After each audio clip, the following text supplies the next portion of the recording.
Even as the complaint is stated to you, and as I've said throughout these proceedings, and now in the end I heard Senator Latz agree, bottom line here is taking the complaint on its face, assuming that the facts with respect to that email are true, there is no basis for finding a probable cause in this case. Now, it's not to say you shouldn't be uncomfortable about all this. Who wouldn't be?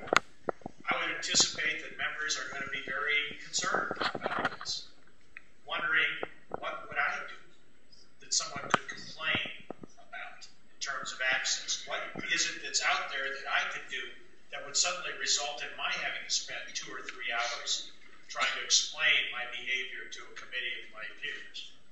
And the reason for that concern, and it's a valid concern, Madam Chair and members of the committee, is it's almost impossible to ascertain what that standard is. There is no clear red line norm of what is or is not allowed, particularly in terms of directing staff in their communications with constituents.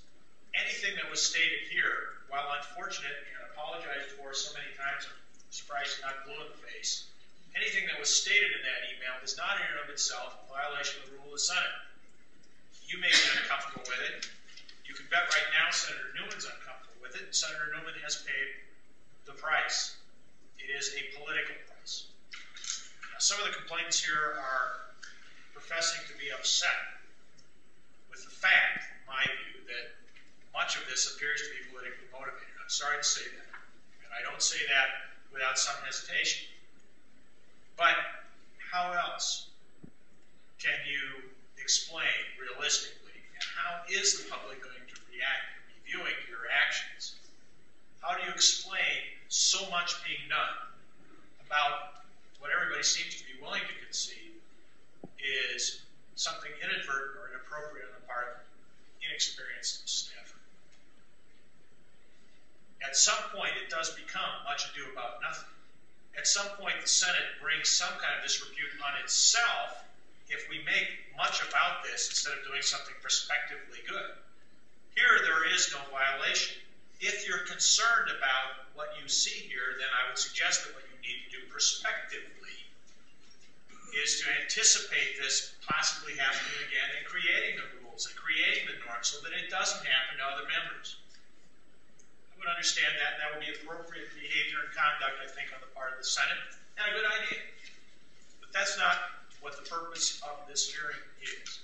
The purpose of this hearing is to determine whether or not there's probable cause that Senator Newman violated the rules of the Senate.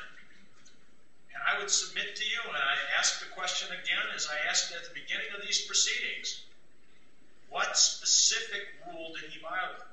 And everything that you've heard has been generalities. Accepted norms of the Senate. Please tell me what, under these circumstances, that is. Go out and find a consensus among the 67 senators. What is the accepted norm here? You might have to do that kind of inquiry if you're going to be doing something prospectively, but I'm going to submit to you that in this particular case, there isn't one. And if you look at past practice, and you look at history, something that is suggested in that particular email certainly was the case once upon a time, if it isn't anymore. Senator Newman says it's not the case in his instance and in his practice. I'd like to think it's not the case in the case of most senators.